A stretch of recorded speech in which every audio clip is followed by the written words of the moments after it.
Hey,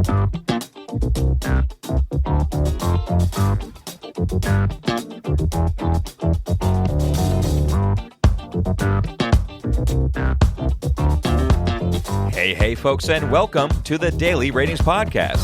It's a show where each week we're going to be sitting down with Vincent Daly to get his thoughts on the latest movies he's been watching, both older films and new releases. And don't worry, there's no spoilers. Vince will give a brief review of the movie, share some thoughts, and of course, then rate the film. The daily ratings are always fair, honest, and most importantly, they're consistent. On today's show, Vince will be rating and reviewing. We are starting off Hitchcock May, and we're covering Rope from 1948, again, directed by Alfred Hitchcock. We're then hopping into the theaters for a smaller horror film called Hokum, that's directed by Damian McCarthy. And finally, the big one of the week, The Devil Wears Prada 2, and that's directed by David Frankel. So, let's get Vincent Daly in the room, hear what he's got to say about these films. Stay tuned and enjoy the show.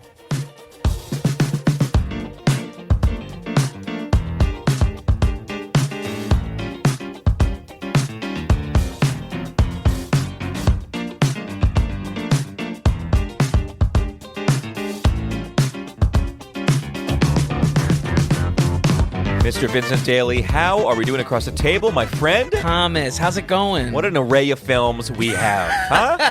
What an array. We're jumping back to Alfred Hitchcock. We've got some scary small film that came out with Adam Scott in it. Big hype on it, yeah. And then we got Devil Wears Prada 2. Which crushed it at the box office for sure. I know. Like, boy, oh boy, did really, really well. Yep. Really good internationally, actually. So that's what we got for the week.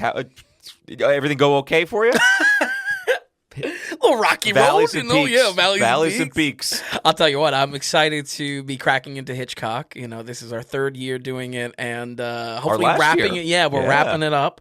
Hopefully to pass the torch in some capacity, but I thought it was an interesting movie week. Most of all for our two new releases. I don't know. I was just in a position of I'm surprised of fan reactions for both of them. Hokum is surprisingly very, very hyped up as one of the best horrors of the decade. That's the talk coming out of this film? Oh, yeah, absolutely. And I'm like, what? And then Devil Wears Prada 2 is just more like the box office success. There's plenty of critical kind of...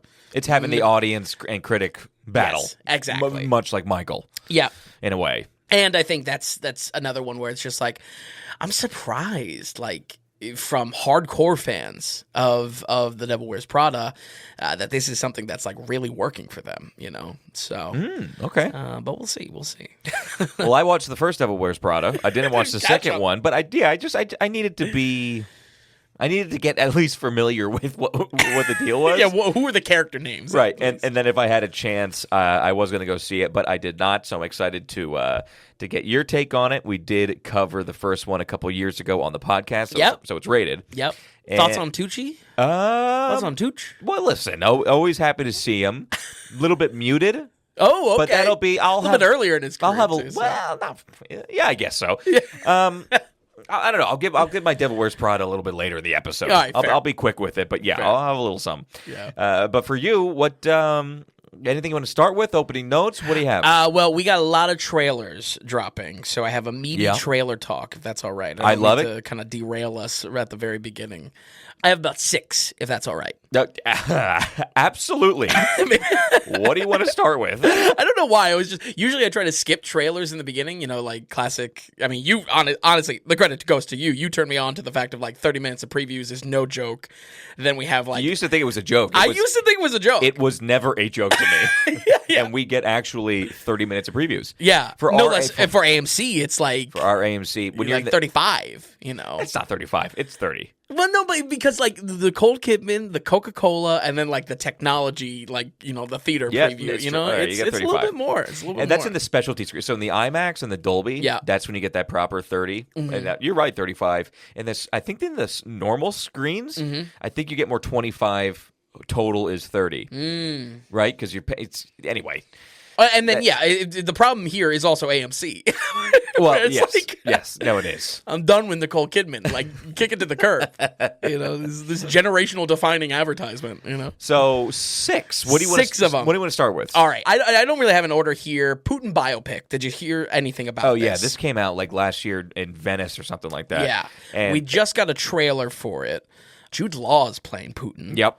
And then, what's his face? Paul Dano. Yeah, it's like I don't know. I don't know Russian politics that well. So I think my issue here is it looked like a decent trailer.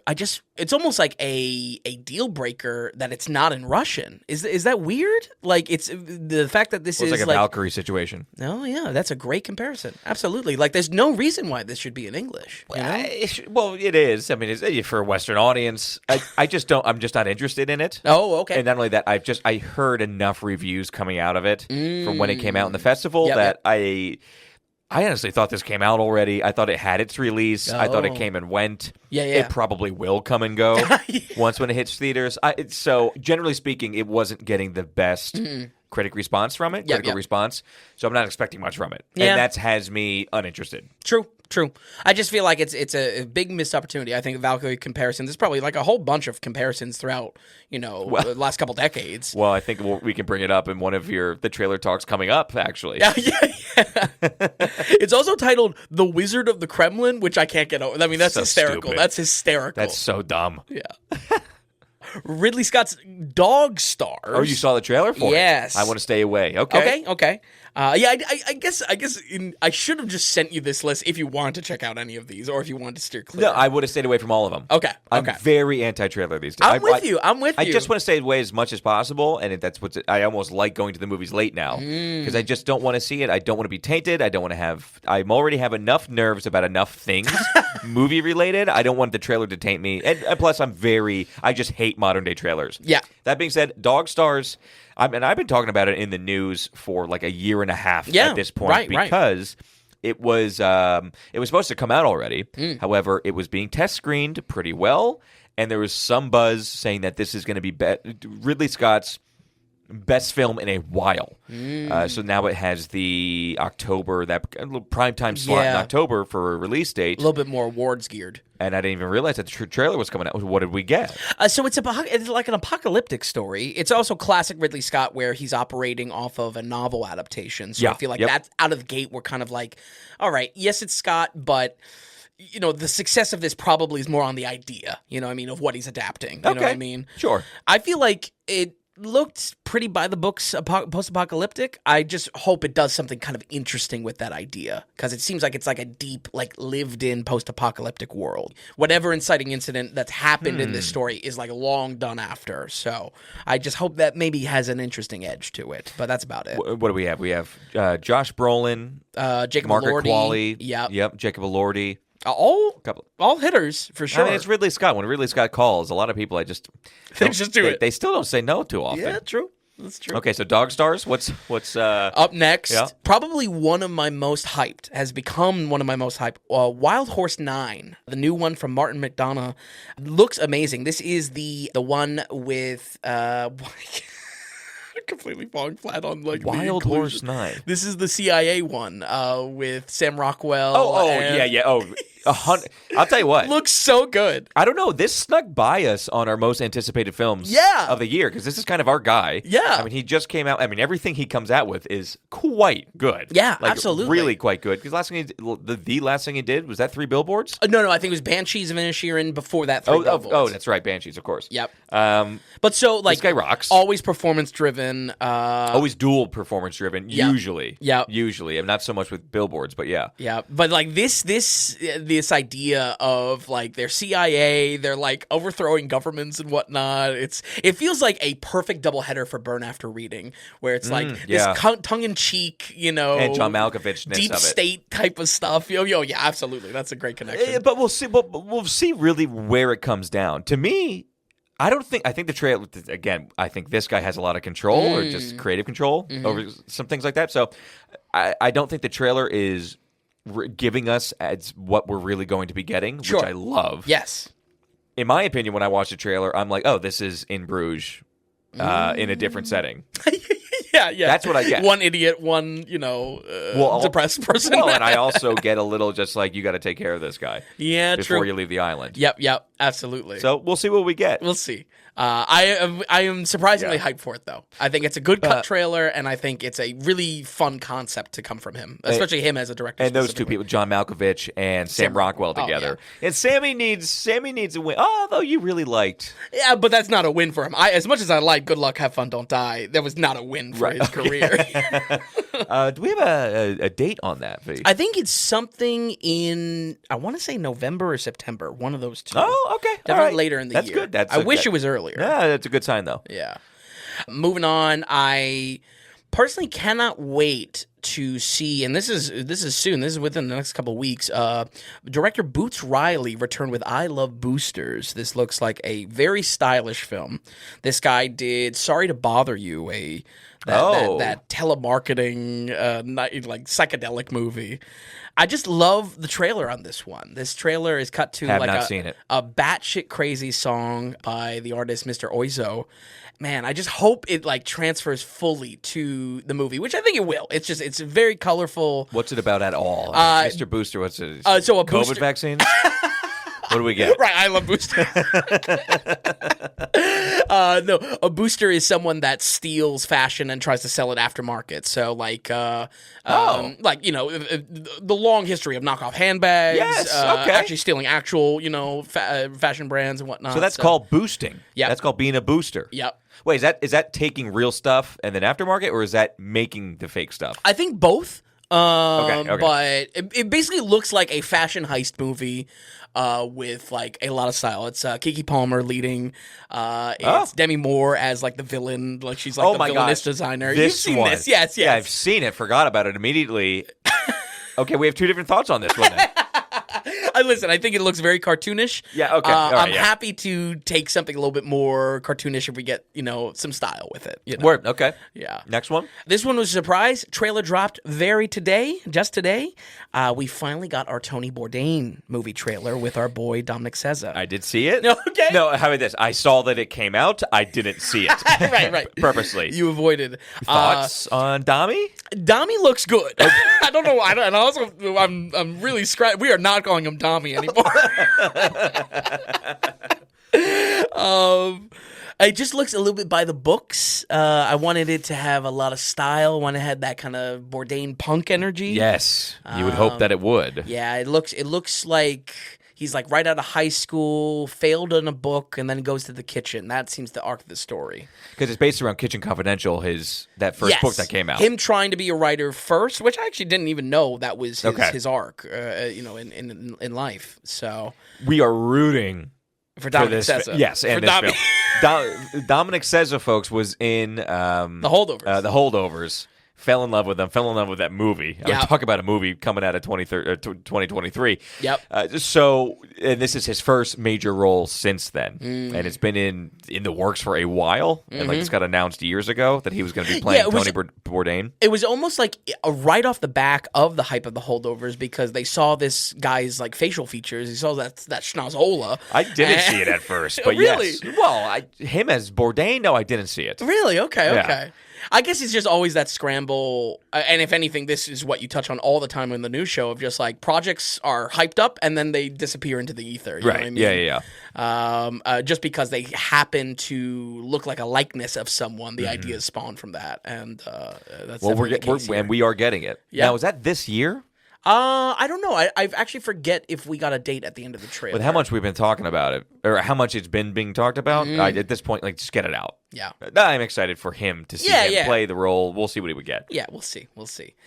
Last but not least, though, this is what kind of spawned the whole idea of doing a trailer talk. We got to talk about Zach Kreger's Resident Evil trailer. I did not think you were gonna say. I didn't think you were gonna say that. Oh, what would you think? Well, the Odyssey, the second trailer, for the Odyssey. Well, I think you and I are on the same page. We're steering clear of everything Odyssey. I was literally like, when's he getting to the Odyssey? That's what I was referring to when I brought up. You were bringing up the Putin Russian English language. Yeah. In the Odyssey, everyone is in American accents. Oh, so true. They're not even doing the British thing. Not a split with British. Not everyone goes British. Everyone's doing American, which I'm not going to push against. Okay. We'll see how it comes out in the wash and how new age and old, when we want the old feeling, how new age it feels just with an American accent. Yeah. But with this Nolan is like this weird half British, half American guy, and he often takes a lot of the British actors. Yep. But we have some mix. We have a mix in this one. Yeah. So I don't know. We'll see what we get. Maybe it's just like everyone, whatever Damon wants to do, everybody needs to do now. Who knows? Yeah. You can tell, but it definitely is a choice where he's like, we need to pick something, and everyone. Damon cannot do the accent, so everyone needs to adjust. It should be Greek, I guess, or the Greek accent, whatever that is. Right. Yeah. But, okay, so you want to talk about, what was it again? Zach Cregger's Resident Evil. Ooh. Go ahead. That's some fake enthusiasm. No. I have a lot of hope for him, for you on this. Yes, and the internet, or at least Capcom fans, have been ablaze over this because the movie trailer, you look at it, it's only a teaser, so we're waiting to see what's going to come out with it, but the internet and fans of Resident Evil are all pissed off because, yet again, there's not a single main character. So not a iconic Resident Evil character, whether it be Leon, Chris, anyone like that. And yet again, they're fearing that it's going to be yet another direction for this adaptation of a series to be cursed and just doing its own thing, which Resident Evil has been plagued by, to be fair. They're just scared. Yeah. And as a teaser, we really don't know anything. But they're freaking out about it. Okay. So the way it's been described online is this Zach Cregger's who's coming off of Weapons from last year. Yes. It is going to be a quick turnaround, frankly. For sure. Yeah. But it's been described online as a 90-minute zombie Mad Max Fury Road horror film. See, that sounds great. Does that sound amazing? That sounds fucking great. That sounds, I'll go see it. Yeah. That's how good it sounds. You're not even in zombies, yeah. What's your take on the teaser, though? No, I think the teaser is just, the easy answer is just like, chill out, let's wait for a full trailer. You know what I mean? The outrage, maybe. Yep. I'm in a position that I trust Cregger's. I'm even not in like the huge Zach Cregger's fan base that has spawned between Barbarian and Weapons. I like those movies. Yeah. I'm not like in his like fan club. But the many interviews with Cregger's, I'm talking like back in the day interviews. He's a real nerd. He's a real fan of this. So I kind of want to trust that a little bit. And I'm surprised of the backlash to someone that has shown that they are a real fan, especially when, I don't know, people follow James Gunn to whatever type of thing he's making because he's a real comic book fan. Cregger's is clearly a real game fan, or at least Resident Evil fan. I don't know why people are pushing back so far. Well, have they just been burned so many times where it's just they're nervous, they're scared, they don't know who to trust. It's like being a Lord of the Rings fan. It's like Star Wars. Might be worse. Yeah, might be a Star Wars fan. But it could just be that. Honestly, might be a Star Trek fan. Maybe the gamer fans really just can't be pleased. Yes, because I don't know. I don't know. Maybe you just can't. What they want can't be brought to a screen. It's true. In reality, it's true. And there's something to be said about Resident Evil as a franchise that there really is like any adaptation that has come out has been so wildly in its own direction that it's bad by even just associating with Resident Evil. It should be its own thing. There was a Netflix series, there was a Netflix movie, and then, of course, there's the whole long line of Mila Jovovich movies that are, like, so bad it's good. Right. That they were coming out when How many? Were there 3 of those? Oh, I want to say, like, 7. Watch your... Are you serious? I think so. I could be wrong. Did Charlize Theron ever mess with Resident Evil? I don't think so. Okay. But she's definitely acted in some like similar like action stuff. Okay. But Cregger's is having he had a huge CinemaCon the other week. I covered it in the news a couple weeks ago. He's got projects coming up. He's got one called The Flood, which sounds absolutely crazy, kind of like a sci-fi thriller. He's got some other things cooking as well, and he's got the support of some big players. Yeah. So. Good for him. We are fans. We totally have his back. Yeah, absolutely. I would say just chill out. Let's see how it is. That's honestly, that ties into the Odyssey. People are, we talked about this previously. Yeah, people are freaking out. So up in arms. And granted, it's a huge book. It's a historical piece. There's a lot of opinions floating around on his adaptation and what decisions are right, what decisions are wrong. Wait until the movie comes out. We do have to wait till it comes out. Yeah. I'm going to because it has come out where... the Odyssey will be shorter than Oppenheimer. Oh, really? So my thinking is it's going to be like 2.5 hours long, which for Nolan at this point is almost short. And when you're covering the Odyssey, I'm just saying, I don't know if it's the case or not, but I do want to put a little nugget out there where maybe we'll get a part 1. Oh, whoa. And then a part 2. Yeah? I'm just saying. Interesting. I mean, if someone was to pull it and kind of be brought Dune down did it in for a secret. Denny. Yeah, when that's Dune true. came out, you did not know until the film came out. Absolutely. It's already a trend, and I feel like Nolan survives being dragged down into the mud of that industry trend. But it is such a big story. Yeah. I don't care whether it's a trend or not. If he does it, it's because he wants to do it. And if there's one guy it's like, hey, go for it. I'm just saying, if it comes out that this film is 2 hours and 20 minutes, that's got part 1 written all over it to me. I almost need to see 2:35 to be like, okay, we'll wrap it up. Believe we're good. If it's 2:15, also for it. Nolan to control himself, So I think that's good. I would almost. I mean, it's your prediction, so it's your prerogative. I would put some money on that. I think that is a safe bet, honestly. Not terrible. Yeah, that's pretty good. Now talk about people freaking out, and you have this attitude of let's just see it. Let's just wait till it comes out. I do have that attitude. However, I am still freaking out because I just don't trust Matt Damon. Because I just don't think he's I like Matt Damon. I do. I say it every time. I'm starting to like Matt Damon. I'm starting this far in. I'm starting to like Matt Damon. Matt Damon, I like. Actor Matt Damon, acting, I'm not there yet. How about this? How about instead of a Nolan-themed episode for that week, we'll do just coverage of the Bourne movies leading up to the Odyssey, just to give Matt Damon a chance. Oh, man. Okay. All right. Well, excellent, Vin. That's the trailer talk. That's the trailer talk for the beginning of the episode. And, I don't know, do we jump back to 1948? Hell yeah. Do we kick off Hitchcock May? Absolutely. Is that what we call the Unfortunately, yeah. It's not very marketable. I'm hoping to come up with a little bit more, better alliteration for the future themed month. Okay.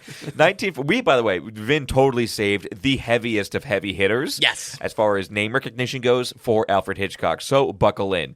The least well known is Rope. And I mean. Right. And that's.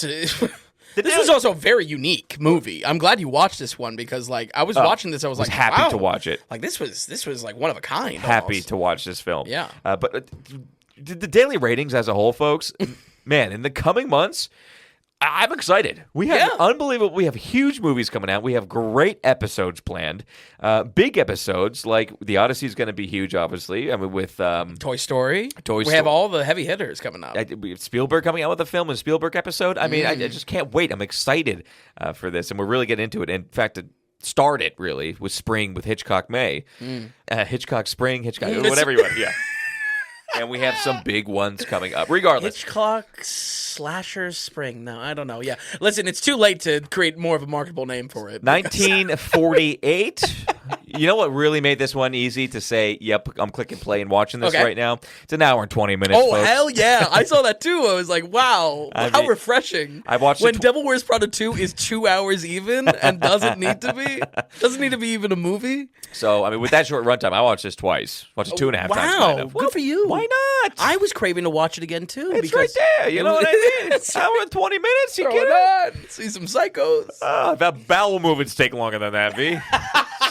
All right, so it's 1948, which is slowly becoming top 5 years of all-time film. Really? No, how did as far as greatest movie years of all time, heavy hitter years. I think this is in top 5. Really interesting. Yeah. We'll get more of that. I'll pitch it more in the future. Okay. I like that. It is 1948. It is Alfred Hitchcock. He's got his boy with him, James Stewart. And you just take it away. We'll take it back and forth. Yep. Set up what Rope is all about. Absolutely. Well, here we are, folks. So begins our 3rd annual Hitchcock month to cut our teeth on one of the most influential filmmakers of all time, and we're really winding down on this career. Just like you introduced, Tom, the 4 or so movies I have selected for this month are not only some of his biggest heavy hitters, but they're probably like the last on the list that we ever originally intended to cover in again, the whole idea for this month was I, of course, knew Hitchcock. I knew some hits, but, like, for as prolific of a director as he was, I wanted to cut our teeth on, like, really, like, watching as much as possible. Going through his stuff. Yeah. After this, though, I wouldn't mind passing the torch to dedicate the month to another old director, and I think we have plenty of ways we can go with that. We already talked about Melville. We could do a Kurosawa. I mean, Melville May. I mean, come on. Jean-Pierre Melville May. Get that French algos in there. Or put him in March. You get Melville March just because March is usually a slower month. That's true. I think there's also some repositioning out of May that we need to do. I'm still tackling Melville, by the way. That's great. Yeah, I'm watching some stuff that I haven't seen before. That's awesome. I mean, like, seriously. This guy is one of my favorite directors of all time, for sure. That's great. But yeah, I think Melville, Kurosawa, Bergman, Fellini, like the list goes on, like of like prestige old directors that are kind of just like thrown around as like so big. The truth is, like, we have to cut our teeth on it in some regards. So, and we got to find the real estate because we cover so many new movies that we don't get a chance. I mean, first of all, it's insane that for the first couple of years we did 5 films a week. I mean, that's insane. When I look back at some of the episodes and the hodgepodge of names, you know what I mean? It was like, what were we? How did we come up with this week? But it's a real thing of like we need to. Time management has become big for you and I to try to deal with. Oh, for sure. Absolutely. Because there's only 52 weeks. We have so many new movies that we have to cover, around 90-ish a year. We need to make it count, basically. We want the cream rising to the top. Yeah. And these auteur directors definitely are stuff that we both, I mean, to your point, even just privately kind of tackling Melville's filmography. Like, these are movies that we want to get to and luckily are finding, like, some real gems, Oh, my gosh, yeah. Some real serious stuff. I mean, listen, unless we get enough producers all of a sudden where we can have some part-time jobs and we do this full-time, part-time. Oh, that would be great. 2 episodes a week, 8 to 10 films a week. Easy. I'm just saying, we would have the time. We would have the time. The producers would have to be there. That's all I'm saying. As far as a gem, though, goes, kicking off our month is one hell of a film, however. Rope is well known because of the many milestones it marks for good old Al's career. It was his first movie in color. It is his first collab with the legendary Jimmy Stewart, which goes on to, I want to say, 5 total films together. Most notably, it is one of the first mainstream movies to experiment with presenting itself as a single long shot, a long take. Now, in reality, this production was edited between 4 long takes stitched together, but like any self-respecting film buff, I pride myself on hunting these long takes down to find the best of them all. Rope is not your usual psychological thriller mystery for Hitchcock, however, as it's told openly from the eyes of 2 sociopath murderers presented in real time throughout a dinner party. That's where we also get the interesting runtime of an hour and 20 minutes. It is, I mean, I don't know how successful it is at kind of simulating a dinner party in real time. I feel like it is still a little shortened, but there is something there that there's an attempt of just like, this is presented in real time, trying to trick you a little bit. We should say it's based on a play, too. Absolutely makes sense. Which totally makes sense. We've talked a lot with Hitchcock, and specifically of just like these single room type of movies that he does like to do. Yes. All the way back, early in his career. So it also feels like and this is kind of my elevator pitch for it, a reverse game of Clue, where the twist is revealed right away. I mean, literally like second scene, and the tension in the film. And why it's unusual for the typical, thriller mystery that Hitchcock has in his catalog, it comes from balancing on the knife's edge of getting caught. It comes from the tension of knowing the answer and seeing how our murderers react to the situation instead. Those murderers are Brandon and Philip, that are college friends and potential gay lovers. I was really unsure on this one, if there was any kind of romantic kind of side to that. Did you pick that up at all? No, not even in my 2.5 times watching it. No. Really? No, okay. because I picked up that, especially with Brandon's character, he had some type of relationship with the young female in the film. That was hinted at once, essentially. Oh, okay. Because she said, basically, I went from you to such and such to the other guy, David, or whatever. Or went to David to this person. You know what I mean? Yeah. I guess I was just thrown off. It was just a little odd of just like, they were like, and we're going on vacation together, and he's living. It was a little odd. But they opened the story by murdering a former classmate for no other reason other than they could. To quote Brandon, the Davids of this world merely occupy space, which is why he's the perfect victim for the perfect murder. In a mix of unusual cruelty and brazen recklessness, this takes place moments before a planned dinner party in which the victims' relationships are all invited. The only outsider here is their professor, played by Jimmy Stewart, seemingly like-minded in their moral elitism and expected to fully understand, but this dinner party will challenge what is merely rhetorical while piling up simple facts that pyramid into either wild fantasy or stone-cold truth. Story-wise, our two lead characters are unsettling in how unaffected they are by their actions. The thriller aspect here in the story absolutely comes from this like sociopathic nature on display. Mm-hmm. And disturbing the audience every time that mask slips a little bit. Within this Ivy League, yuppie Manhattan feel, to me, Rope really feels like the proto-version of an American Psycho, maybe the inciting incident behind The Purge or something, you know what I mean? Like, that's pretty shocking that this came out in 1948, that I'm making these comparisons. Like, that's where I was really thrilled with this movie, of just like, wow, 48? I know. What's going on here? Well, and I know there's things even talked about where it's, I don't know, 48 feels like so long ago, and yet some of the stuff being talked about, or even what they say, it's like, boy, it's really not that long ago. True, very in true. a lot of ways. But a lot of that psychopathicness of it, and where this goes, and the darkness of murder, and then let's host a party type deal, and we're totally get away cool with it. Yeah. The actor John Dahl playing Brandon, boy, has it to the nines. So he good. could have gone on to play so many psychopaths. I'm so surprised he doesn't really have like a blossoming career after this. Like, this is definitely his most notable work. He's very convincing. Everything from his facial expressions and everything, and the way he keeps it together, his suspicion of other people. He is so good. Yeah. It's unreal. Absolutely. And I think for his role as Brandon, like, it's so unnerving that it's a performance I couldn't take my eyes off of. Right, because he's messed up. Yeah. He's very clearly messed up. Absolutely. And there's such a weird psychological cocktail, if you will, of like he's looking for approval from the professor, and like why is he doing this? And then obviously like the moral spin to it. I mean, I would say just like combined with such a satisfying performance to watch on screen. You combine that with the one-take approach, and I seriously like could not take my eyes off of this movie despite how old it was. You know what I mean? Super impressive. Yeah. Everything about the film was impressive. Like, the acting was there for sure. Yep. But then just what you have to do choreography-wise, blocking, staging, lighting, how the lighting changes in the background even. Yep. As it starts to get later in the day and the evening comes, and how they're changing the fake setting, Yep. Everything about it. Everything is in constant motion, and it just seems so effortless. It has that thing of you don't want to take your eye off, because what is going to happen? How is it going to happen? What little movie takes place in 2 rooms and really just one room. That's one.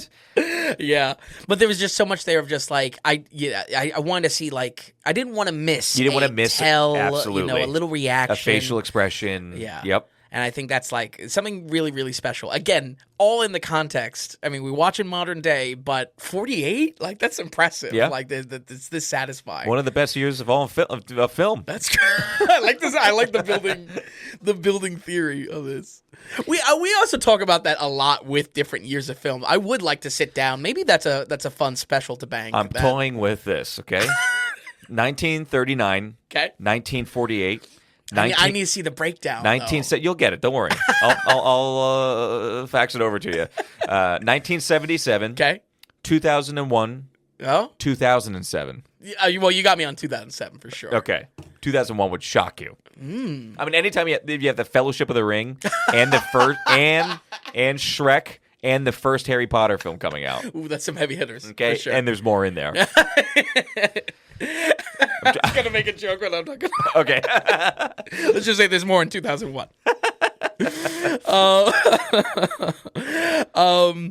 But yeah, I mean, as far as this performance here, so unhinged. I mean, the two characters' twisted intellectualism, it kind of morphs into this dangerous philosophy. And I can almost imagine the initial reception of this back in 48. being similar to what we talked about with Night of the Hunter, where audiences at the time probably didn't like it, but also at their core just didn't know how to react to it. You know what I mean? It was just so out there. Dialogue-wise, I felt this was also one of the better mysteries from Hitchcock, in my opinion. Like, inversing the reveal made this tension build for the entire runtime. It wasn't a build-up into one point and then we release. It was the entire runtime. And granted, that's a short runtime, but... Everything was sharp, though. Yeah. It was so deliberate. It's great. Surprised this type of format of mystery hadn't been tried again. I'm sure it has. Well, I mean... But you know what I mean? Like, I'm surprised like this didn't really catch in the some idea way. of show crime in the beginning. Yep. And just the de-raveling of them trying to keep it together. Exactly. You get it in some ways if something will happen in a film, Yep. and then you see actors just trying to keep it together, whatever. Just tell the lie, tell the lie, tell the lie. Yep. As long as you can. But you're right. This is very... it's very one note. I shouldn't say that. It just is very simplistic. Yeah. Murder, and then people come, and we need to just act cool. Yes. Watch the mask slip. Yeah. Catch when it slips. Now, again, based on a play. Yeah. You know what I mean? So it's not like he's pulling this out of a hat. Yep. This had some success before this, just in the fact that it was a thing. Sure. But I think it was really just brilliant. I mean, like, we've watched a lot of Hitchcock by now. I think I have a pretty good grasp of what I like, what he does with mystery, and, you know, as that plays into his massive, you know, what he has done to that genre, to slashers, to mystery, to horror, to thriller. I just think there is something very special in this one, specifically for Rope, that by us knowing the secret, pieces of the conversation become landmines for our two leads, and that keeps our interests on a first piece, but also disturbs us even more as we see how purposeful they are in covering their tracks. You know, like they are murderers, but it's like not out of circumstances. Like they are actively like, you know what I mean? They are villainous, you know, constantly. It's great to see and why would you approach it that way? Why would, I mean, obviously the typical thing to do is just hide the twist. Exactly. We talked about that with Fuse, where it's just like this feels like a rearranged script where it's just like they had the twist earlier, but like they needed something. They needed something that to shock the audience a little bit, so they put the twist later down the road. Yeah. Like I feel like Fuse, a comparison literally no one has made. But I don't know. There's just something really, really satisfying about leading with it. But if you're going to do it, it does need to be unbelievably sharp. The writing needs to be there. And short. And you have to make it look good as well. Yeah, true. So that's everything here is just, it's perfect. Yeah. Perfect. It's pretty dialed in. Yeah. Now, for many decades, the long shot or the long take has become a type of one-upsmanship among directors to kind of see who pushes the envelope most on using it. And I would say, even if it's not technically the first, I kind of found some conflicting information of this. This was like the first movie to really try the whole thing in long shot. Okay. I would say watching this was a little bit of both sides of interesting, but also kind of slightly underwhelming at the same time. I like spotting the potential cuts and the movements of the camera. The easiest way to spot this or spot a cut is by the camera just burying itself in the back of someone's suit jacket, which I feel like is used for the big four major cuts that the movie kind of lets on to. Also, much like we've commented throughout the study, the most iconic Hitchcock shot for me is when the camera mimics the murder with someone kind of narrating over it. It's a simple but effective visual storytelling that, especially when it lines up with like the character almost putting the pieces together for the first time themselves, that camera kind of mimicking the murder, in an empty space otherwise. Really love that. I would say for the movie being so well known for its camera work, at the same time, I was looking for a little bit more. We covered a lot, and you already said that it was off of a play. It's basically 2 rooms, one, realistically. Yeah. We covered a lot of Hitchcock by this point that uses that single room aspect that we've touched on in his previous movies. Dial M for Murder, The Lodger are 2 that just kind of come to mind. But I would have loved if we got some really more adventurous camera work that goes outside of the set. You know what I mean? I wanted something a little bit more. Okay. I'm shocked to hear you say that. Really? Oh, I thought this was so tight, perfect. I'm shocked to hear you say you were looking for more camera for camera work. I thought the entire choreography of the people and the cameraman, because you know what I mean. That is a character almost. Mm-hmm. I thought it was great. I thought it was so slick. I don't know what more you could have wanted. I guess what more you could have done with the given space that you had.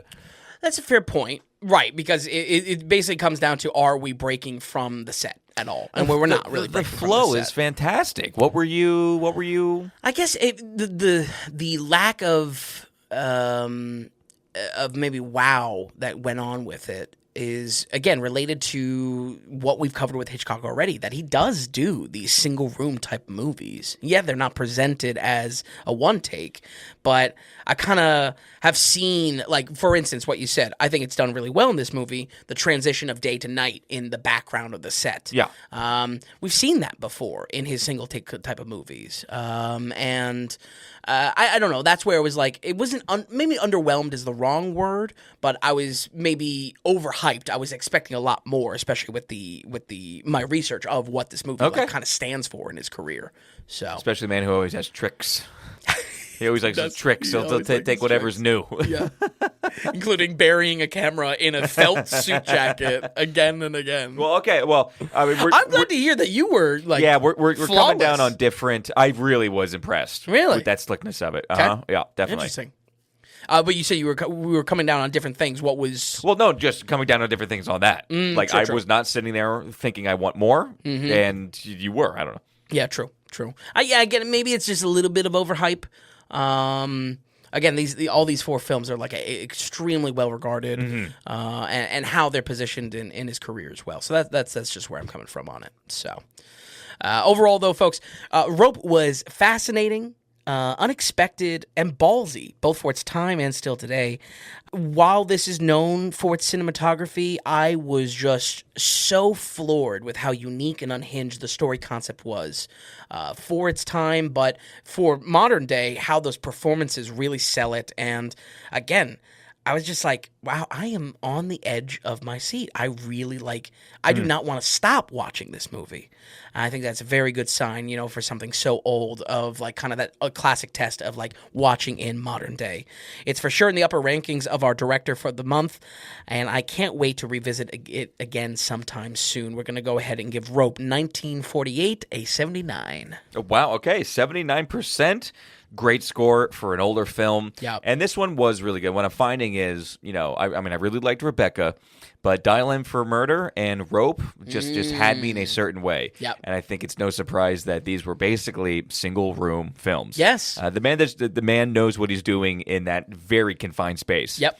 And again, just the movements that you need to get down. It's just very impressive. Loved seeing it. And like I said, I turned it on right away again. That's great. That's great. So... And it's such an easy watch, an hour and 20. It's unbelievable. Yeah. I guess the last thing we just didn't touch on was maybe like Jimmy Stewart specifically, just because we have so much praise for Dahl and his performance as Brandon. What do you think is good old Jimmy Stewart? Good old Jimmy Stewart. No. I actually thought he was probably, this might be the best role for him as far as these Hitchcock roles go. Oh, okay. Because he's pretty quiet. He's pretty quiet. Doesn't have to do a whole lot. I thought he was fine. I was sitting there trying to be like, okay, what could he be doing different, or what different actor could we just get in this role? But Jimmy Stewart worked in this one. Yeah. And I can't say that for all of his roles for Alfred Hitchcock films. So I was cool with him in this. How about for you? Yeah. No, I think I'm about the same. Just like, he is an actor that slightly annoys me. Yes. And it's hard to say that with such a classic, revered, traditional actor. But I feel like the same thing, like, I can get annoyed with modern actors. I can definitely get annoyed with, old actors. Yeah, because he just has he didn't go off on a big, like, oh, hey, what are you doing to me? Yeah. He didn't have that. What is that? It's the like, Mr. Smith Goes to Washington for me. Okay, I was just going to say like a Birdie type. Is it the teacher in Jimmy Neutron? He's got this Birdie like, wow. That's perfect. Right? That's at least a good Jimmy Neutron teacher impression. You're a terrible singer. I scare small children, and that's what you have. No talent. I'm done. I heard that in years, but it's just in the back of my head. You got it. When I think of Jimmy Stewart, I often think of that with the Jimmy Neutron character. Anyway. Phenomenal. Jimmy worked in this film. I hate on one of the greatest actors of all time. Yeah, right. Comparing him to a female teacher. Okay. Let's go ahead. We're all wrapped up on that. 79%, really good. Yeah. Really good. Absolutely. Right neck and neck, if anything, right neck and neck with Dial M for Murder and how it satisfies and I did want to say one thing about it. Camera-wise, film-wise, I don't know if this has been restored over the years. Okay. I'm assuming that it has been because it's a Hitchcock film. The quality of the film and the picture, very good. Oh, really? Very. I mean, this has the clarity of even a 70s film. So again, for it to be in 48, just everything is so elevated in the film. Yeah. Loved it. But I think it that goes with good. It didn't look grainy. Yeah. It didn't have the old dustiness to it that you would expect for being that old. I think that goes to your point about some of the lighting as well, some of the meticulous lighting of just like in the dance of this is one take, let's make sure we get it, but how lighting was more purposeful in what we need to focus on. Was great. 79%, huge score for 48. Just saying, put that in a 48 film. We'll kind of circle back at some time soon. See what else kind of 48 films. I mean, I have it right already. It is.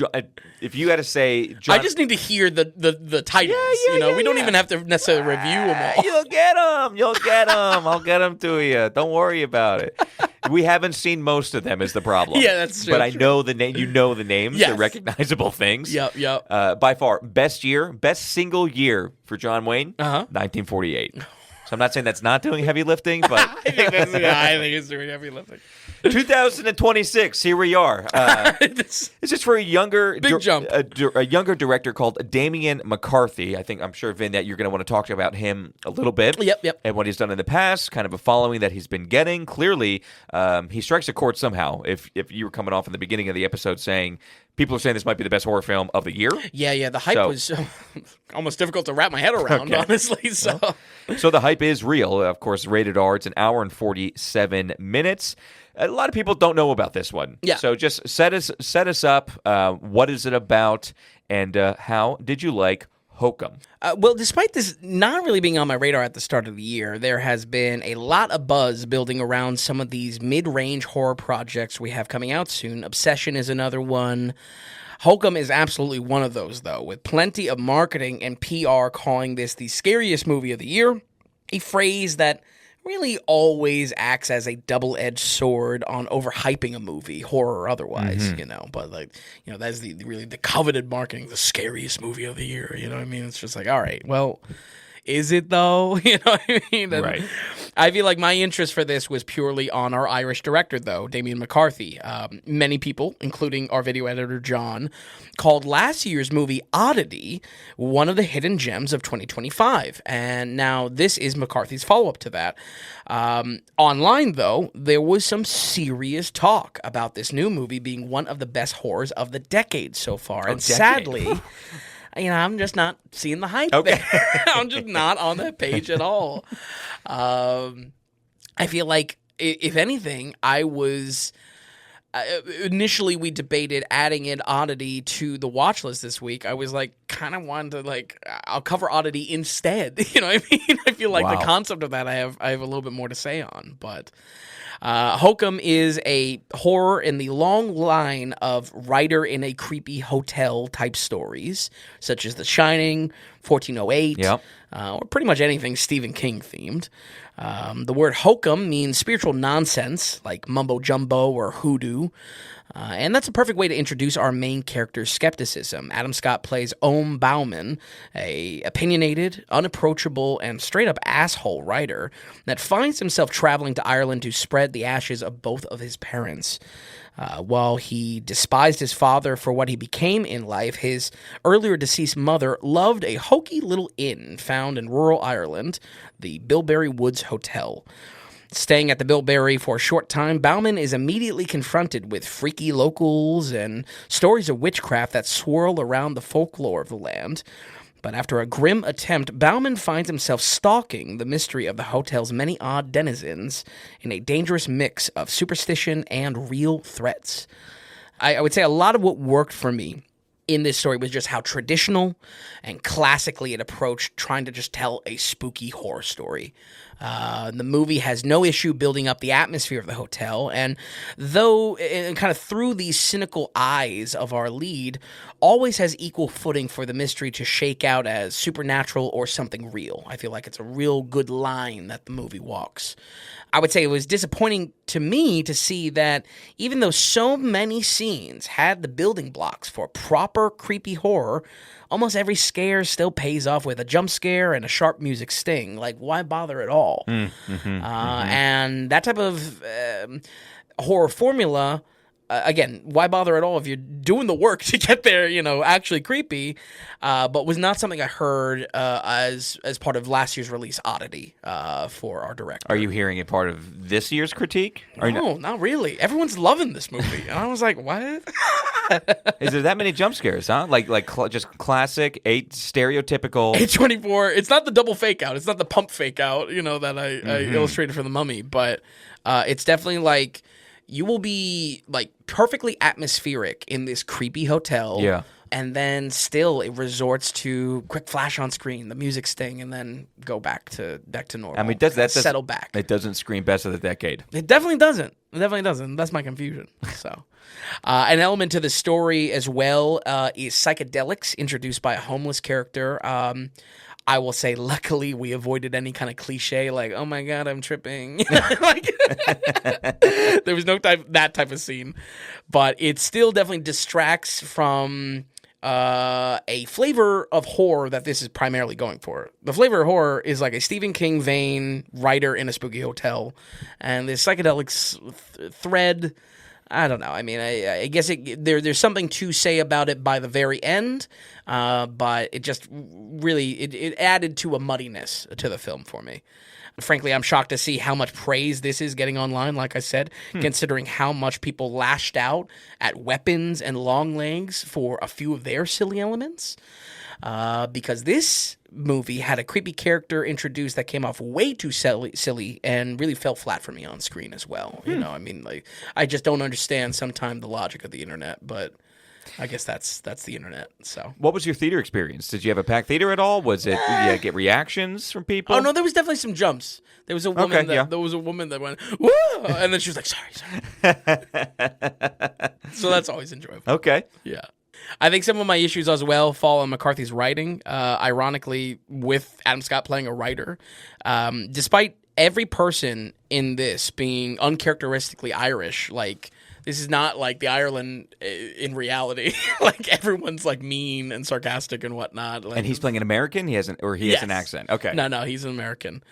The dialogue overall just kind of comes off pretty flat. I get that Adam Scott's character is supposed to be like above these people intellectually. They're definitely like rural kind of, towny folk. I wasn't really hooked by any volley in the performances. It's really Adam Scott here or bust. Yeah, basically. That makes sense. Yeah. Maybe it's because those lines are meant to be a little offbeat for atmosphere. Maybe it's because we have a pretty amateur international supporting cast, but I know it just wasn't pulling me in.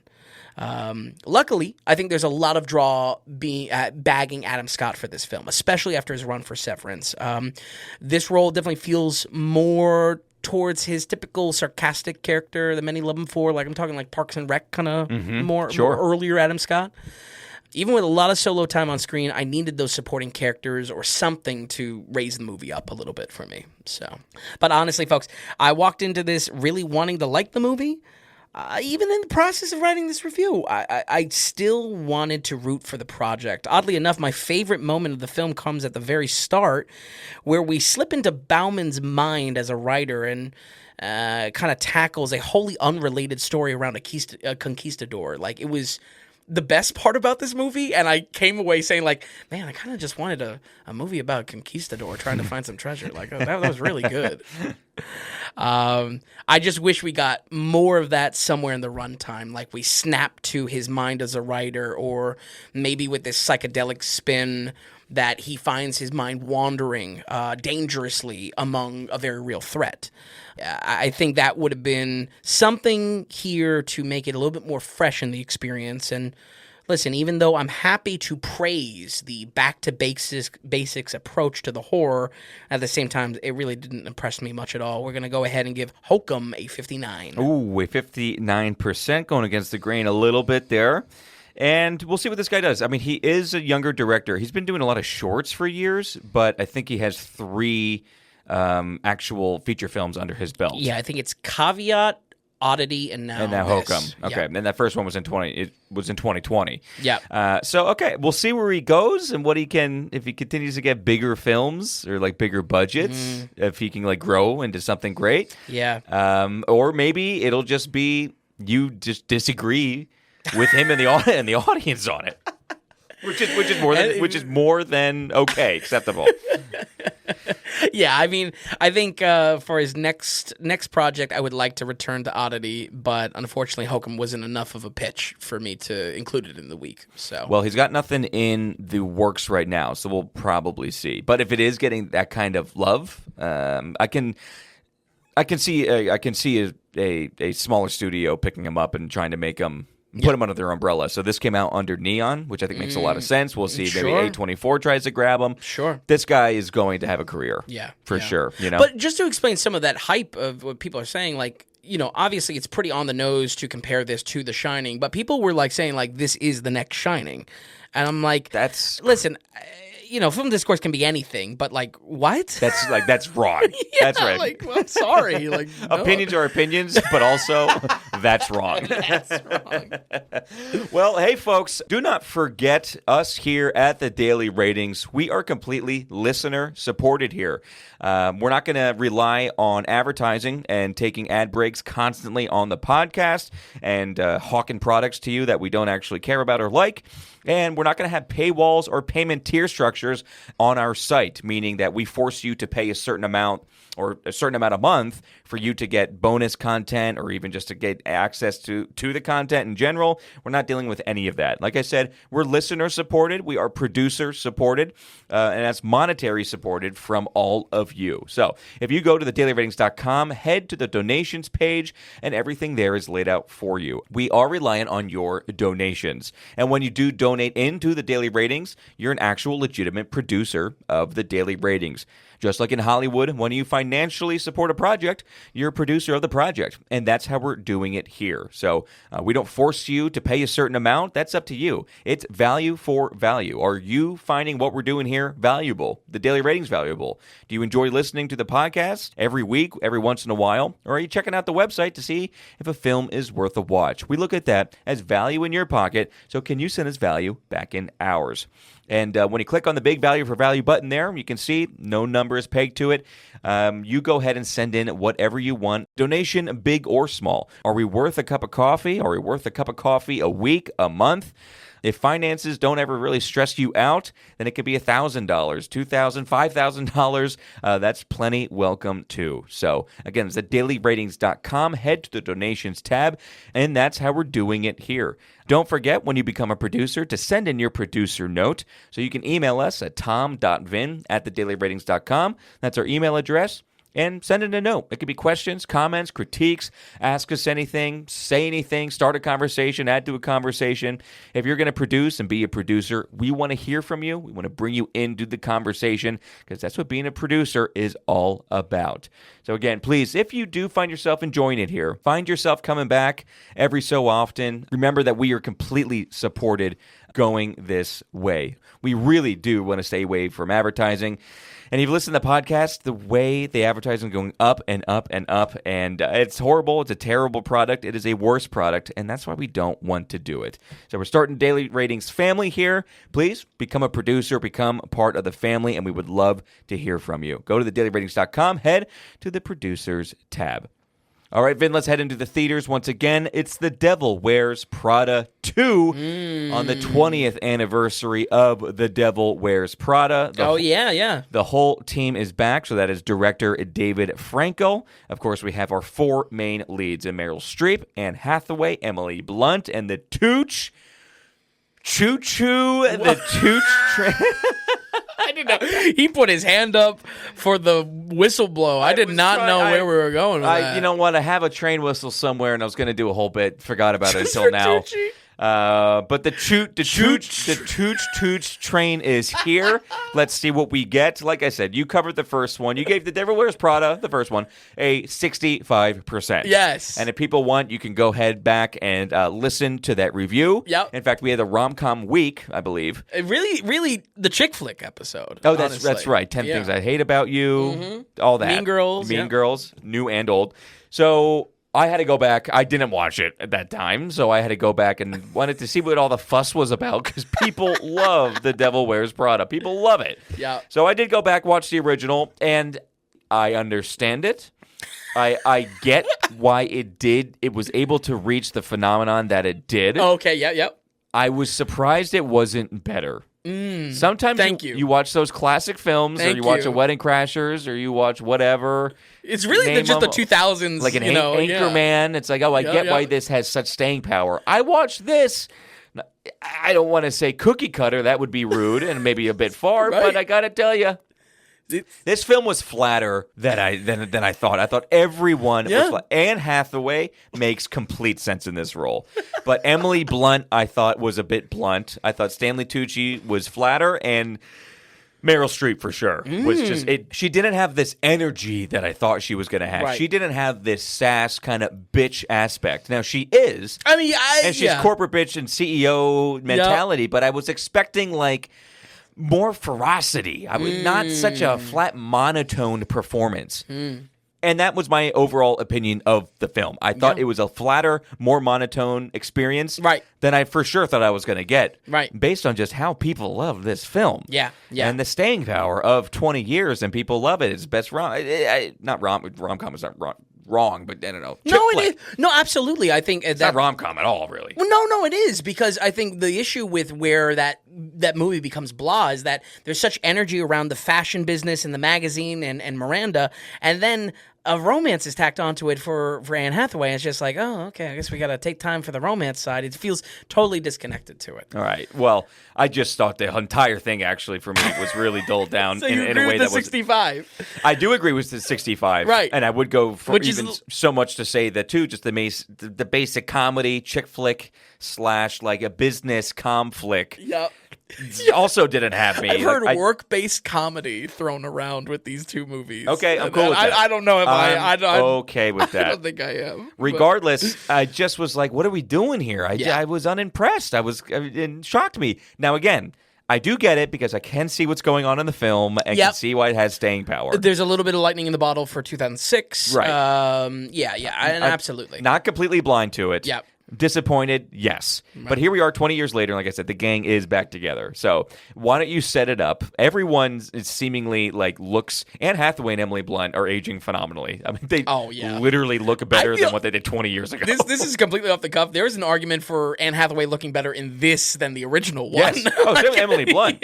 Emily Blunt, what they did with her eyeshadow or whatever like that. I was like, how is Emily Blunt 20 years later unbelievable, more attractive? And so Anne Hathaway too. And we saw Anne Hathaway Stanley last Tucci week. Too. Well, Tucci looks great. Tucci always looks great. Meryl Streep looks great for her age as well. So. Yeah. Anyway, it's a fashion movie, so everyone is looking nice. Please do set up The Devil Wears Prada 2. Unbelievably good weekend here at home and overseas as well. So workplace drama, comedy, what do we get? Well, I actually do want to start with talking about that first movie as well as our chick flick episode a few years back. And it comes with a little bit of some feedback, some feedback from the other persuasion. I've been told by a few people in my life that I come off as a quote unquote dumb guy in that episode. I gotta listen back. I have to listen back.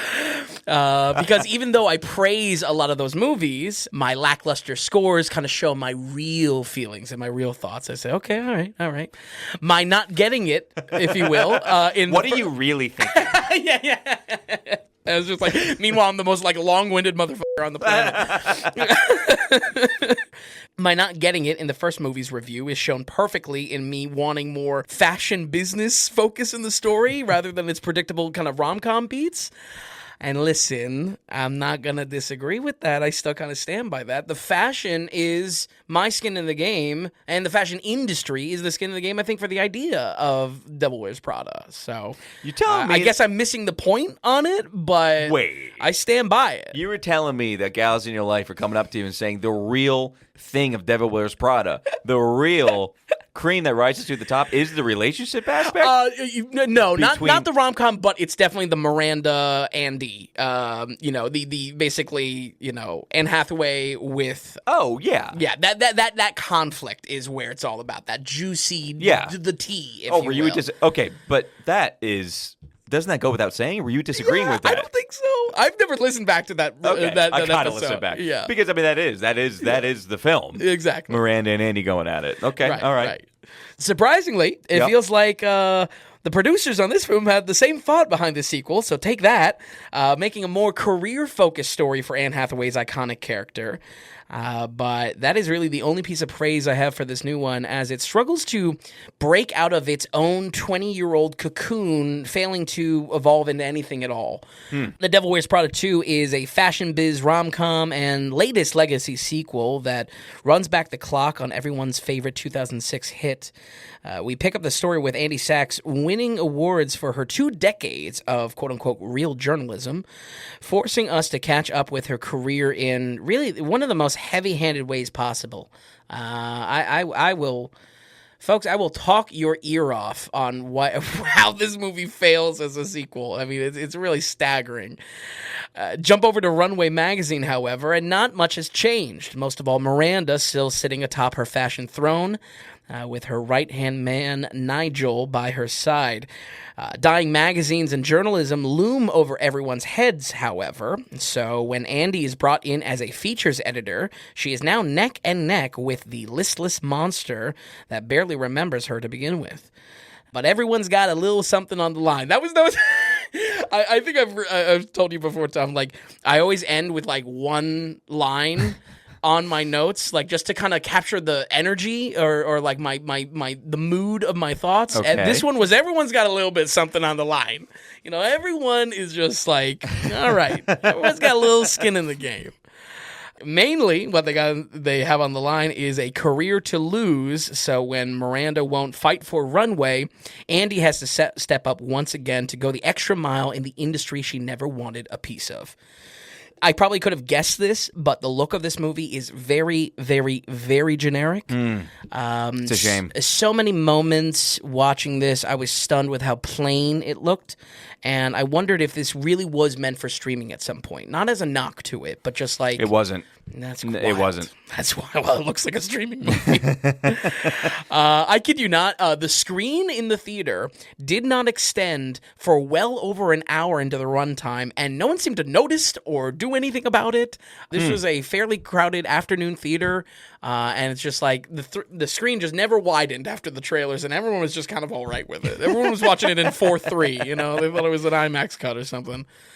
Wait, so wow, it was 4:3. The aspect ratio. No, you saw very faintly on the sides of where the screen extended. There was nothing in that. No one even noticed. It was ridiculous. Okay. It was ridiculous.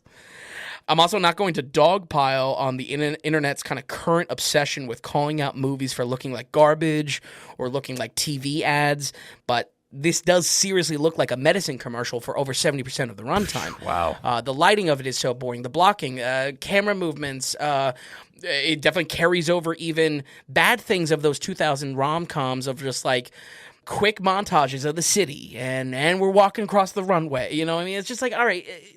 Do something maybe we new. Don't. Yeah, maybe we don't carry over that. Maybe we don't carry over the generic aspects. And what stings apart this, you started the review with it. I can't blame this on new talent. I would love to have a straw man to stick, as far as it's a bad new director. No, this is right. all the original team. It's David Finkel. Yep. Frankel. More like Kankel. 20 years later. As well as both McKenna and Weisberger writing. I mean, I can't blame anyone. This is the team, Correct, because this was, Devil Wears Prada 2 was a book. Right. Well, the first one was a book, but they came out with a second one. Yep. Oh, my God. I totally forgot to mention this last week. It was last week when we covered Michael, as my homeowners watched it and stuff. Don't tell me they listened. No. You give the whole expose. Well, one I haven't spoken to them since. No, I forgot to mention. And she goes, the next film that I want to go see is Devil Wears Prada 2. And she goes, I knew the writer. Oh, and I right. was like, yeah. What? Yep. And apparently she just she loosely knew the actual writer of the Devil Wears Prada. Well, do you know that's a Keystone Cutie? Oh, is it? Yeah, Weisberger's a Keystone Cutie. Fantastic. Yeah. This movie's great. Yeah. Where's she from? That's all. Get out of here. Well, listen, you're real careful the doxing or Scranton, Pennsylvania. Get out of here. Yeah, I want to hear Joe Biden's old stomping grounds. Get out of here. Her and Joe. This is a real Keystone week because it is pretty Keystone. I mean, we've got Jimmy Stewart from Indiana, Pennsylvania. He's a Keystone Cutie. I didn't know that. And then Lauren, the one who played the younger girl in Rope, like the attractive young. Yeah. She was from a town that no one's heard of until everyone heard of it, Butler, Pennsylvania. Oh. So we had a real Keystone Cutie week here. We got a Keystone Cutie week. Wow, so she was born in Scranton, Pennsylvania. Get out of town. We need a soundboard for Keystone Cuties. Well, she's younger than I would have thought, too. Yeah. Anyway, sorry. A huge jump there. Point being, I was just making it, I think, trying to say that it is based off the book. Yes. Right. Devil Wears Prada 2 is the chicken before the egg on the actual project, there you go. Oh, you were saying whole team's back. Whole team's back. You back. can't even pin it back on somebody. Exactly. I wish I could, just say hey, in different hands it's mishandled. No one's in the same hands as Keystone Cutie or not. Everyone is back. Yeah. Yeah.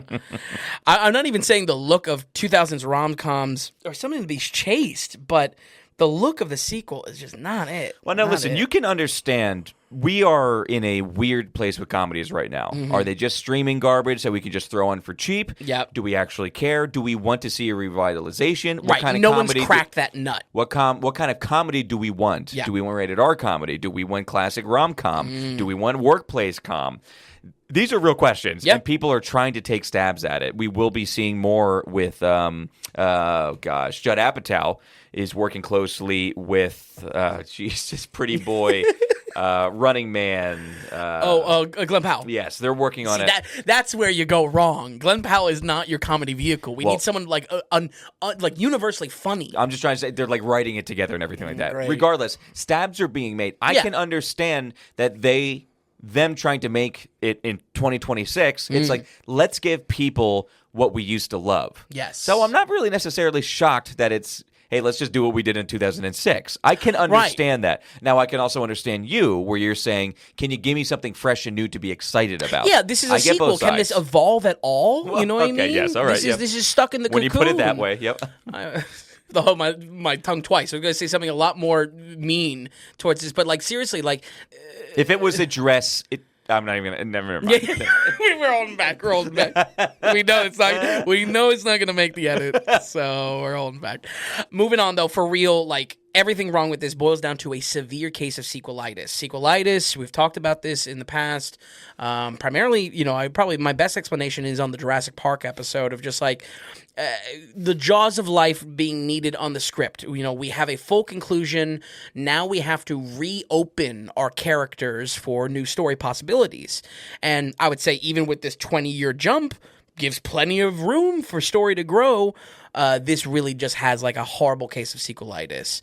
Every ounce of the script is so clumsy in the way it gives info dumps to catch us up.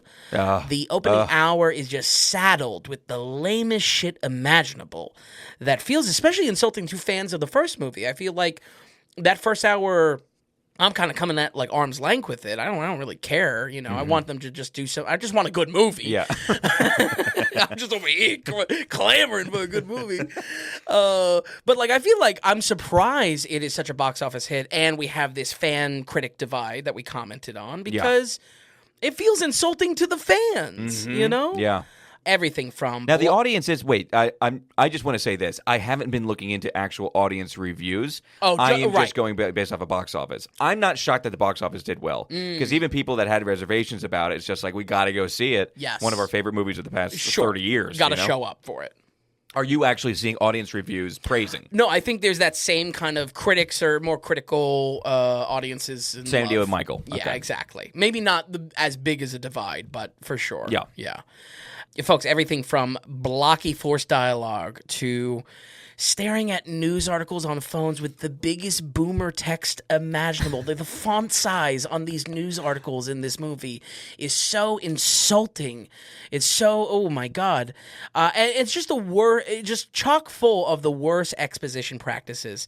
Andy's character has reverse development. At first, she's established as an ultra successful journalist with a whole slew of experience. Again, 20 years, anyone, any person, any character, 20 years of development. You think there would be like some real substance there to how they maybe change or how they develop or what gets worse, what gets better. Cutthroat, even like more nasty, more vicious, more out of touch. Exactly. But as soon as she walks in the runway, she falls back into her timid, klutzy character from the first movie the moment she's in front of Miranda.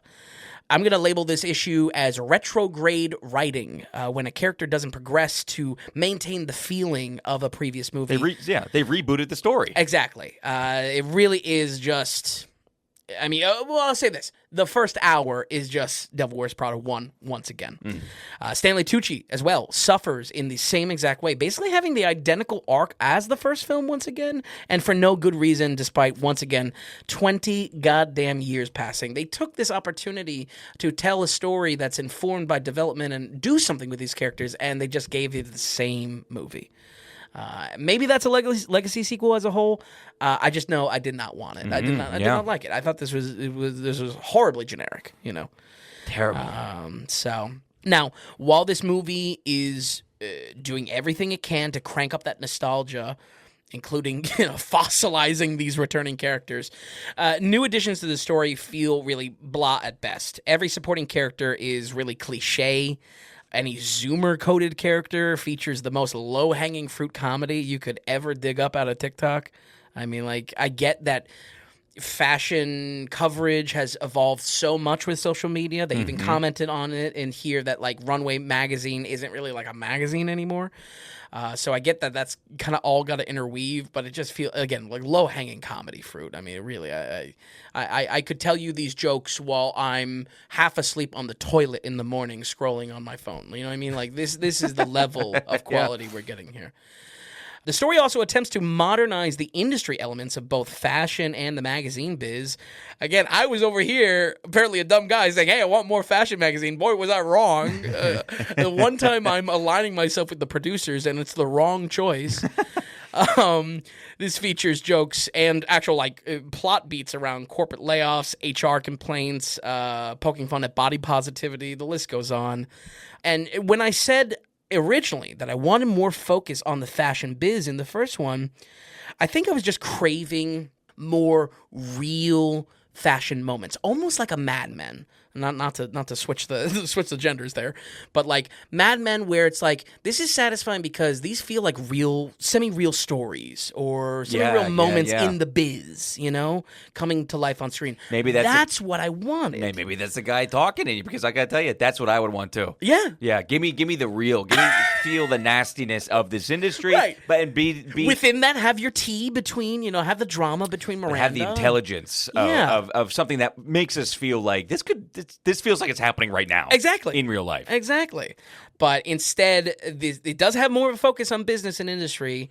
Instead, it's really just that the big bad guy everyone kind of is against are these bland corporate private equity guys kind of coming in. And it's just I don't know. It comes out feeling more generic than ever because of that. Like more generic than I could possibly even spitball. You give me the idea of Devil Wears Prada 2. I couldn't even spitball you this as generic. This is like James Corden being the Heat in what was it, Ocean's 8?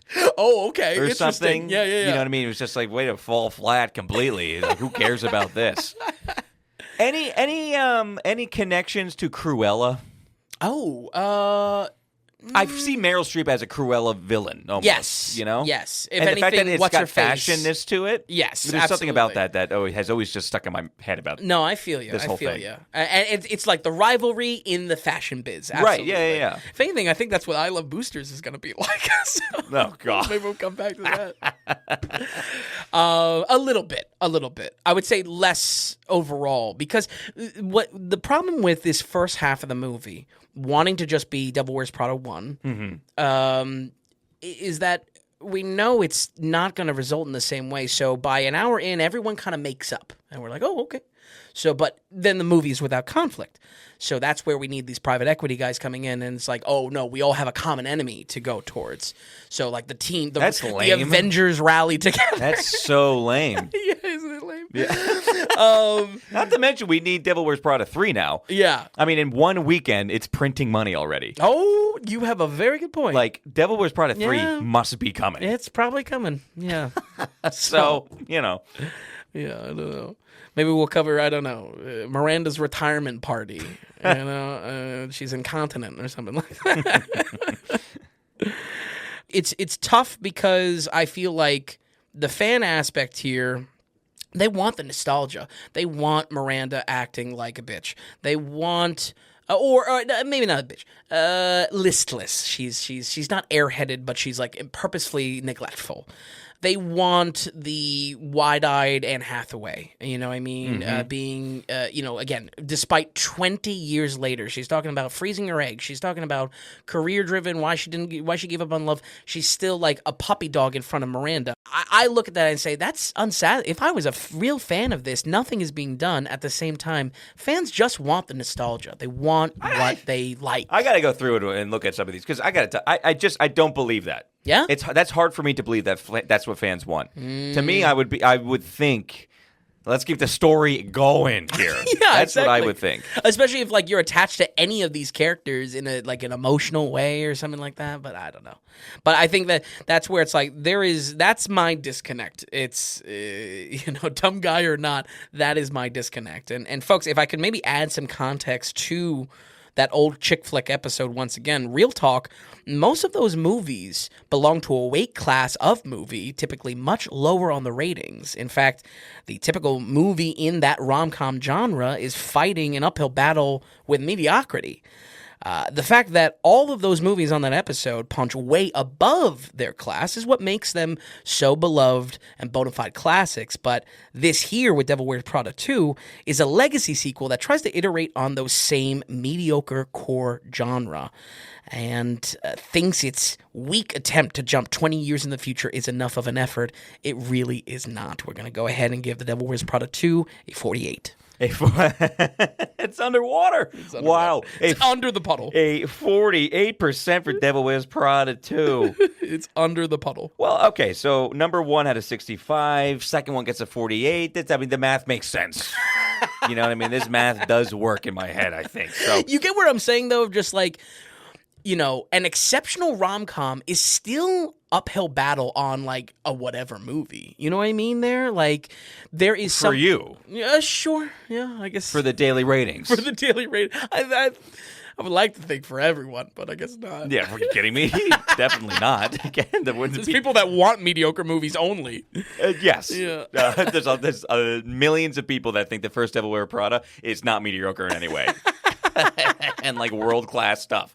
So, no judgment, you know what I mean? Everyone's got their own tastes. But that's me circling back on the chick flick episode. That's the extra context of just like all those movies, they probably belong to a lower rating, period, but they excel above it. You know what I mean? Yeah, no, I understand. Yeah. Yep, no, for sure. I still remember you speaking like really fondly of 10 Things I Hate About Him. Oh, 10 Things I Hate About You, absolutely. Or you, yeah. Still love that movie. Right. That was the best of the week. There you go. So cover that again. The Devil Wears Prada 2 with a 48%. Boy, oh boy. Looking at these scores, looking at these trailers, anything to touch on, highlight. Next week, what do you want to talk about? Oh, well, let's definitely talk about next week. Okay. You have been so arm's length with this. Why are you not excited by this? What are you talking about? What the hell are you talking about? We're covering Mortal Kombat 2. Okay, first, whoa. I was the one who was excited for it, and you're just like, yeah, it's just going to be terrible. I have been the one who's been excited because my guy's in it. That's That's true. You are excited for the new one, which boggles the mind. I don't know. Oh, you're excited about these 90s ones. It's like, yes. Why would I care about these? Yes. All right, so Mortal Kombat 2, new one. Looks like Carl Urban really is taking center stage, despite Johnny Cage being like one of the worst characters. But we covered the first one very early on in the podcast, if not like very first episode. First or second episode. We're not going to be returning to that, even though, I mean, probably quality-wise of that review, I don't know how that really shakes out. Not well? Yeah. I think we actually watched that over at Christian's house all together, too. The first Mortal Kombat. That was like a early... I've never seen it. No, what do you mean? I've never seen it. We definitely all watched that. That was like an HBO Max. I have no doubt that you watched the film with probably other people. I know. Not a second. Not a single second of the film I've ever seen. All right. But what's really exciting, the real hook here is we are going to be tackling the two old, very much so bad it's good Mortal Kombats from 95 and 1997. I think this is just Mortal Kombat and Mortal Kombat Annihilation. I am so ecstatic. I am so excited to see how bad these movies are. I've never seen them. People obviously like them, but like there is a huge reputation that these are like some of the best so bad it's good watches. Okay. So. Is that the hook for next week, though? Yeah. I mean, we have a... I like watching crappy movies. Right, it's the hook for you. And I'm glad we're covering them. But, like, we set it up as far as we have some of the biggest Alfred Hitchcock films coming. And we have a brand new film coming out next week. Yep. The real hook... Or the 1990s Mortal Kombat films. You know the real bad ones? I truly can't wait to watch. You know what that means? There's a little something for everybody next week. I like that spin. That's what that is. So please do tune in. Vin, thank you so much for watching these for the reviews this evening. Folks at home, I'll run it down one more time. We have from 1948, Rope with a 79%, then Hokum with a 59%, and The Devil Wears Prada 2 with a 48%. Folks, week after week, it's always a blast hanging out with you. I'll be back on Tuesday for the new show, and we'll have Vincent Daly right back here next Thursday on the Daily Ratings Podcast.